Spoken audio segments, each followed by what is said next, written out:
Assalamualaikum warahmatullahi wabarakatuh. Perkenalkan, saya Rina Anita Sari, CGP dari SMK Pelita, Kota Depok, Angkatan 7. Izinkan saya memaparkan modul 1.1 demonstrasi kontekstual filosofi pemikiran Ki Hajar Dewantara. Pendidikan dan pengajaran. Pendidikan dan pengajaran menurut Ki Hajar Dewantara merupakan persiapan dan persediaan untuk segala kepentingan hidup manusia, baik dalam kehidupan bermasyarakat maupun hidup berbudaya dalam arti yang seluas-luasnya. Tujuan pendidikan menurut Ki Hajar Dewantara adalah menuntun dengan segala kodrat yang ada pada anak-anak, agar mereka dapat mencapai keselamatan dan kebahagiaan yang setinggi-tingginya, baik sebagai manusia maupun sebagai anggota masyarakat. Baiklah, saya akan paparkan filosofi pemikiran Ki Hajar Dewantara. Menurut Ki Hajar Dewantara, pendidikan hendaklah menuntun. Di sini pendidik berperan sebagai petani, yaitu anak-anak ibarat bibit yang siap disemai pada lahan yang telah disediakan. Bibit-bibit tersebut ditanam di tanah yang subur dan mendapat cahaya matahari dan air yang baik. Meskipun bibit tersebut kurang baik, maka hasilnya akan tetap baik.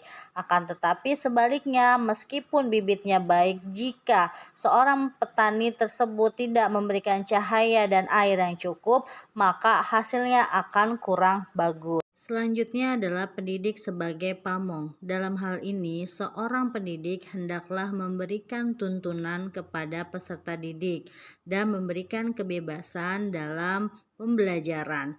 Meskipun diberikan kebebasan, akan tetapi seorang pendidik hendaklah memberikan arahan kepada peserta didik agar tidak keluar dari jalurnya dan agar peserta didik dapat menemukan kemerdekaannya dalam belajar. Anak juga secara sadar memahami bahwa kemerdekaan dirinya juga mempengaruhi kemerdekaan anak lain. Oleh sebab itu, tuntutan seorang guru mampu mengelola dirinya untuk hidup bersama dengan orang lain, menjadi manusia dan anggota masyarakat. Pengajaran yang berpusat pada siswa.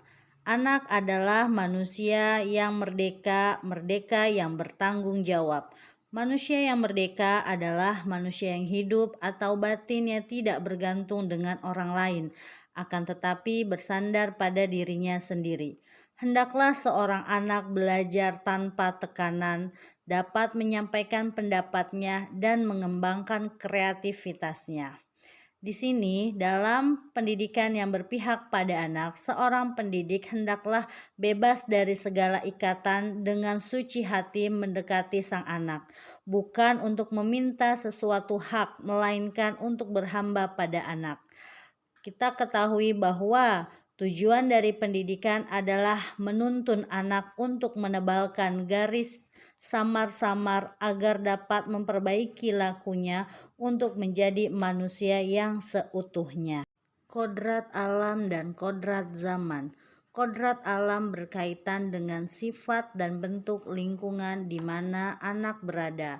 Dalam kodrat alam, hendaklah pendidik dapat mengambil nilai-nilai kearifan lokal dari budaya atau lingkungan tempat peserta didik itu berada, sehingga peserta didik dapat memiliki karakteristik yang berbeda-beda baik di Indonesia Tengah, Timur, Barat, dan lainnya. Sedangkan kodrat zaman berkaitan dengan isi dan irama. Pada kodrat zaman saat ini, pendidikan ditekankan pada kemampuan anak untuk memiliki keterampilan abad 21. Sehingga pendidik harus menyesuaikan diri kepada perkembangan zaman dengan cara merubah cara belajar dan metode-metode ajarnya. Selanjutnya adalah budi pekerti. Budi pekerti adalah perpaduan antara cipta karsa sehingga menciptakan karya. Peserta didik dilatih memahami kemampuan diri dan mengelola diri sehingga terbentuk kesadaran sosial. Peserta didik mampu membuat keputusan yang bertanggung jawab. Budi pekerti melatih anak untuk memiliki kesadaran diri yang utuh untuk menjadi dirinya atau kemerdekaan diri dan kemerdekaan orang lain. Kita pastinya sudah familiar dengan trilogi pendidikan dari Ki Hajar Dewantara.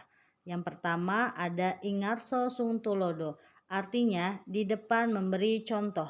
Yang kedua, Ingmadya Mangun Karso, di tengah memberikan semangat. Yang ketiga, Tutwuri Handayani, di belakang memberikan dorongan.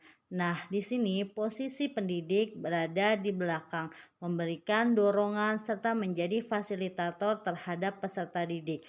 Akan tetapi, kita juga perlu memberikan contoh serta support kepada peserta didik agar mereka dapat mengembangkan kodrat alam yang telah dimiliki oleh dirinya.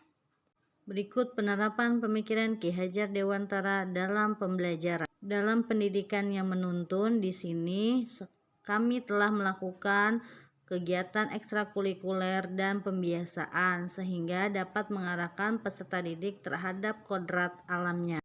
Kodrat alam dan zaman. Di sini para pendidik melakukan metode ajar yang kreatif dan menghamba kepada siswa, sehingga siswa belajar bukan lagi sebagai beban, tetapi sebuah kesenangan dan kebahagiaan. Pendidikan budi pekerti, kami telah melaksanakan program 5S.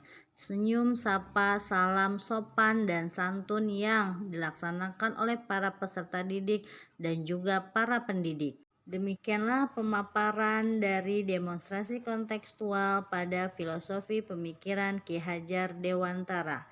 Cukup sekian dari saya. Wabillahi taufiq wal hidayah. Wassalamualaikum warahmatullahi wabarakatuh. Salam dan bahagia. Terima kasih.